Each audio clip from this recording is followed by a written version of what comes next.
sekarang kita nanti mau mewawancarai ketuanya nih yang ada di sini, yaitu Bapak Nyoman Wisnu. Sebelumnya maaf Bapak, ini kita mengganggu waktunya. Kita mau izin berwawancara mengenai BKKBN. Oh iya, terima kasih adik-adik ya. Ini adik-adik dari mana ini? Dari SMA.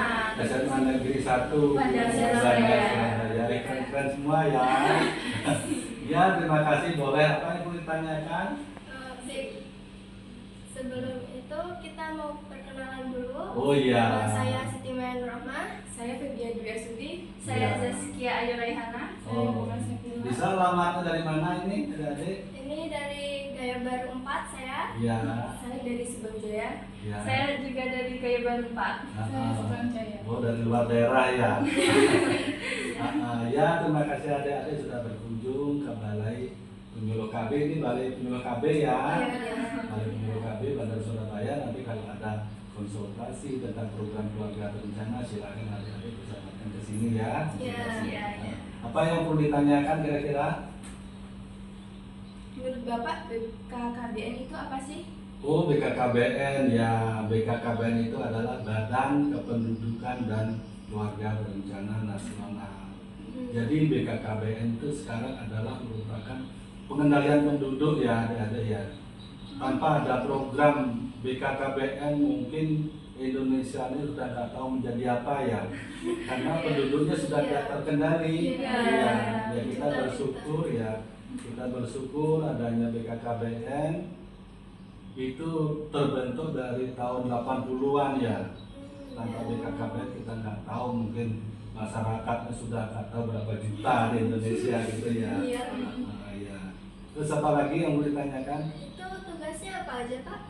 Oh, BKKBN itu tugasnya adalah sebagai penyuluh ya, adik-adik ya, sebagai penyuluh. Untuk selanjutnya nanti dari masing-masing, contohnya begini ya, tentang program keluarga berencana. BKKBN itu hanya bisa memberikan penyuluhan kepada masyarakat. Contohnya tentang program KB ya, kita memberikan penyuluhan kepada masyarakat. Begitu masyarakat itu sudah setuju, yang namanya inclusion, nanti dilayani oleh pihak rumah sakit atau puskesmas. Jadi BKKBN hanya memberikan penyuluhan, pemahaman kepada masyarakat. Setelah mereka setuju, setelah mereka memahami, langsung bisa dilayani dari pihak puskesmas atau bidan. Kalau boleh tahu, petugasnya itu ada berapa ya Bapak? Ya kebetulan ini minus sekali ya di Bandar Surabaya. Ini yang ASN-nya saya sendiri, sudah sebentar lagi sudah punya tugas tahun depan. Karena masa kerjanya sudah 36 tahun ya ada yang sudah capek, udah lama ya. Nah ada yang baru namanya Bu Ernawati, angkatan P3K tahun 2024.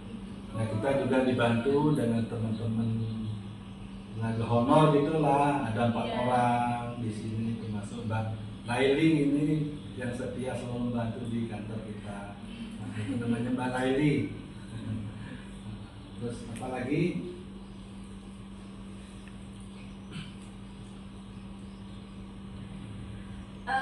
Apakah Bapak setuju kalau program BKKBN berperan penting dalam memberikan edukasi tentang perencanaan keluarga? Oh iya, itu sangat penting dan sangat setuju sekali, karena harapan program BKKBN itu ke depan di tahun 2045 itu adalah generasi kita menjadi generasi yang emas, generasi yang bebas daripada stunting.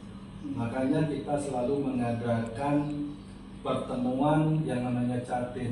Catin itu adalah calon pengantin. Jadi mereka harus memahami sebelum mereka menikah, sebelum mereka berkeluarga sudah paham bagaimana cara pencegahan stunting sejak dini. Yaitu pencegahan stunting sejak dini itu nanti setelah menikah otomatis mereka kan akan hamil ya. Jadi dari mulai hamil sehingga mereka memiliki balita 2 tahun itu penting sekali pemenuhan gizi bagi ibu dan balitanya, karena itu ke depan harapan tahun 2045 itu tidak lagi ada stunting. Iya, jadi pencegahannya dari sejak dini, dari nol kandungan hingga balita berusia 2 tahun. Jadi kita selalu memberikan edukasi kepada para remaja, para usia muda yang mau menikah, ya.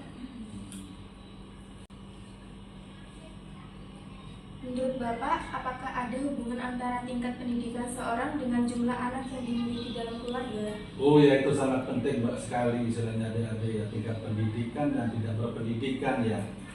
Yang selama ini keluarga yang tanpa pendidikan dengan keluarga yang berpendidikan itu sangat ada perbedaannya adik-adik ya. Terutama dalam pola kehidupan berkeluarga.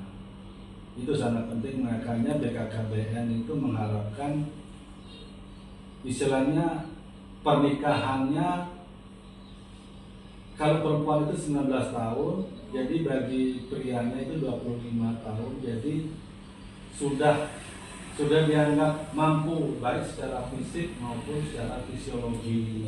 Mereka sudah siap menghadapi setelah mereka berkeluarga. Tetapi kalau tidak berpendidikan, begitu mereka tamat SMP, jadi nunggu gadis itu kan cukup lama ya.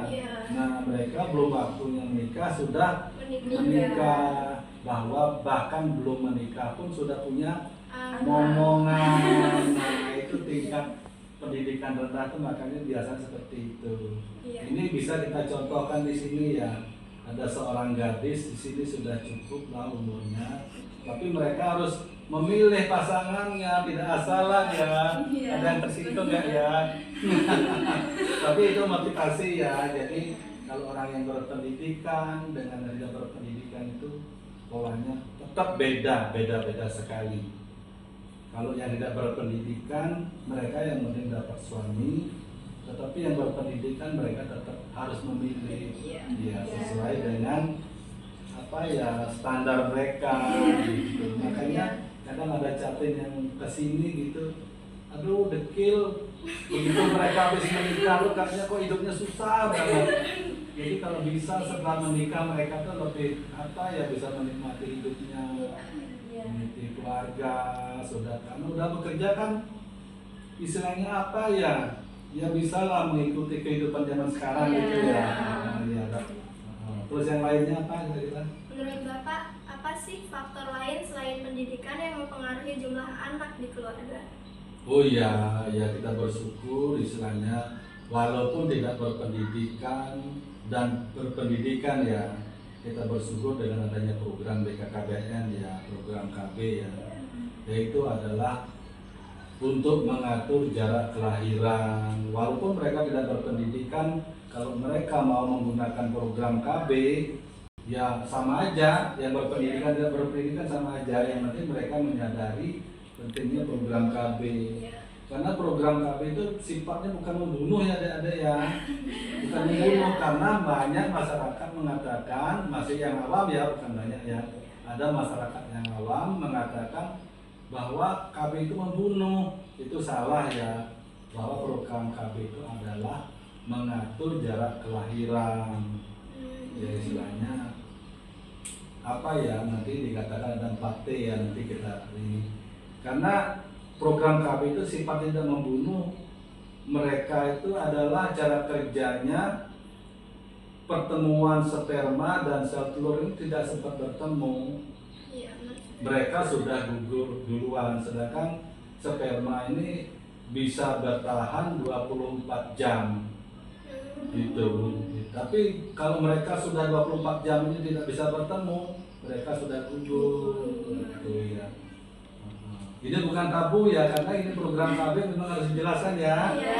Bukan tabu. Kalau kita mungkin kita ngomongnya apa ya, 4 mata tanpa program KB itu tabu mungkin, tapi ini mengatakan program itu tidak tabu ada ya. Nah, iya. Jadi tidak ada perbedaan.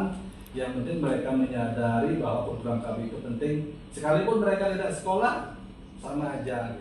Yang penting mereka menyadari, tahu bahwa KB itu sangat penting dalam keluarga. Bagaimana pendapat Bapak tentang penggunaan alat kontrasepsi? Apakah Bapak merasa alat kontrasepsi mudah diakses dan digunakan? Oh iya, terima kasih tadi Putri udah kita bahas tentang kontrasepsi ya. Iya, kontrasepsi itu sekarang sudah di mana-mana ada ya, ada di apotek itu sudah apa ya, program KB itu sekarang kalau masyarakat menyadari itu adalah merupakan kebutuhan. Benar-benar program KB itu merupakan kebutuhan bagi masyarakat yang setelah berkeluarga. Iya.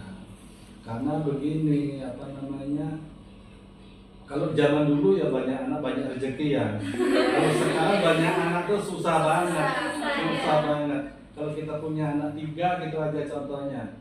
Masih kecil-kecil gitu. Kalau semua minta HP udah sebagian orang tuanya tuh udah beli apa kasar celana dalam aja udah gak kebagian ya. Gitu. Jadi kalah dengan anak, belum mereka jajannya, belum mereka HP-nya, belum pendidikan ke depan. Sampai anak-anak kita ini tidak sekolah karena mereka yang akan melanjutkan kemajuan bangsa ini. Ya, kalau mereka tidak bersekolah, waduh sekarang cari tenaga kerja kasar itu susah juga ya. Makanya kalau anak kita 2, ya mudah-mudahan dan jarak kelahirannya kita atur itu beda dengan yang jumlah anaknya banyak dan jarak kelahirannya tidak teratur. Ya, saya pernah menemukan setelah melakukan pendataan yang anaknya lebih daripada 2 banyak gitu. Mereka datang dengan pakaian lusuh, langsung tidur, kecapean gitu. Karena mungkin anaknya banyak, supervisinya kurang. Nah, terus saya datang lagi ke tempat yang lain mempunyai anak 2. Walaupun rumahnya jelek, rumahnya sederhana, tapi rapi, anak-anaknya rapi, gitu. Jadi karena orang tuanya sempat memperhatikan, gitu. Dari berangkat pulangnya sangat-sangat diperhatikan. Apakah Bapak memiliki saran untuk meningkatkan efektivitas program BKKBN di masa depan? Iya, terima kasih ya. BKKBN itu tujuannya adalah tadi sudah saya sampaikan di awal, BKKBN itu selalu memberikan penyuluhan dan edukasi kepada masyarakat. Program BKKBN itu sekarang banyak sekali ada ya, banyak sekali, termasuk pencegahan stunting sejak dini itu melalui pembantuan Mbak? Orang tua asuh. Orang tua asuh. Orang tua asuh kita BKKBN bekerja sama dengan pihak swasta untuk memberi bantuan kepada KRS. KRS itu keluarga yang berisiko stunting, yang masih hamil, yang ibu menyusui, terus balita. Itu BKKBN memfasilitasi bekerjasama dengan perusahaan-perusahaan untuk membantu masyarakat yang masih berisiko stunting. Nah, kita dari pihak BKKBN hanya bisa memberikan penyuluhan yang membantu tetap orang lain ya. Yaitu BKKBN cuman kontribusinya penyuluhan dari mengajak masyarakat hidup lebih maju. Generasi kita harapannya tahun 2045 itu generasi yang berkualitas. Adik-adik tahun 2045 kan sudah punya anak ya, kalau bisa anaknya berkualitas gitu. Jangan kayak orang-orang zaman dulu, anaknya salah-salah aja dan sebagainya, enggak gitu. Apakah ada hubungannya antara menikah di usia muda dengan jumlah anak? Oh iya, ada, jauh sekali perbedaannya. Kalau BKKBN mengatakan bahwa usia muda itu paritas rendah. Iya, paritas rendah itu istilahnya mereka menikah di usia zaman dulu 13 tahun. Iya, 13 tahun itu udah ada menikah, itu dikatakan paritas rendah. Jadi jangka waktu pusnya itu sangat panjang sekali. Karena pus sangat panjang sekali, jadi kemungkinan punya anaknya itu sangat banyak gitu ya. Beda dengan mereka menikah di usia 20 tahun. Itu kan 7 tahun ya. Iya. Jaraknya antara 13 dengan 20 itu kan 7 tahun. Itu 7 tahun tuh bisa punya anak 4. Nah, gitu. Itu perbedaannya. Iya. Ya, makanya diharapkan pemerintah menikah tuh di usia 20 tahun punya anak 2 aja. Kalau dia jaraknya 5 tahun itu udah 30 tahun ada ya. Iya. 30 tahun itu udah termasuk berisiko tinggi, itu sudah tidak baik untuk mengandung. Ya, nah jadi jangka waktunya untuk memiliki anak itu terbatas. Gitu. Kecuali dia punya anak tiap tahun ya 30 tahun udah 10 ya. Tapi ya ada jarak kelahirannya diatur melalui program keluarga berencana. Kalau bisa 5 tahun sekali. Jadi adiknya sudah sekolah baru nyusul adiknya lagi. Jadi kita leluasa ngaturnya. Memfasilitasi membiayai sekolahnya. Apalagi Udah Bapak, terima kasih atas Waktunya ya. sudah berkenan kami Oh wawancara iya. ini. Maaf Ya, mengganggu ya Bapak. enggak mengganggu. Sebenarnya kita ya sebagai petugas di BKKBN ini hanya bisa memberikan penyuluhan. Iya. Kita juga ada namanya generasi muda berencana. Sebetulnya kita juga pengen berkunjung ke sekolah-sekolahan, SMA, SMP itu juga, karena adik-adik juga perlu tahu apa itu PR namanya, Pusat Informasi dan Konseling Remaja. Perlu dijelaskan sedikit nggak di sini? Ya boleh. Ya, PR itu adalah Pusat Konseling Remaja. Jadi di sekolah itu harus ada namanya PR, Pusat Informasi dan Konseling Remaja. Nah, jadi di sana harus ada anggota, harus ada ketua. Gitu. Jadi singkat ceritanya begini, jadi namanya remaja kalau ada permasalahan mereka kan jarang mengadukan kepada orang tuanya ya. Dia pasti mengadukan ke teman sebayanya, mana temannya dianggap bisa diajak wawancara gitu. Nah, makanya di sini dibentuk namanya ketua, sekretaris dan bendahara. Kalau bendahara sih nggak pegang duit biasanya ya ketuanya. Jadi ada namanya tempat konsultasi, istilahnya berbagi berbagi cerita dengan teman sebaya. Itu sebetulnya panjang nanti kalau banyak nanti ya, nanti khusus kita ada pembinaan namanya PR ya. Nah, termasuk Saka Kencana itu kan programnya BKKBN juga. Ya, Saka Kencana ya. Kali itu masih ada yang lainnya. Udah Bapak. Udah. Cukup Pak. Terima kasih ya Pak atas waktunya. Iya, ya terima kasih juga adik-adik sudah mau berkunjung. Ya inilah kantornya BKKBN ya. Walaupun kecil ya bisa untuk tempat istirahat gitu ya. Ya terima kasih ya adik-adik mau berkunjung ke sini. Kalaupun ada sesuatu hal lagi ke sini kami sangat terbuka sekali dan senang adik-adik mau datang gitu ya berkonsultasi yang tujuan juga kan kita untuk kedepannya lebih baik gitu ya.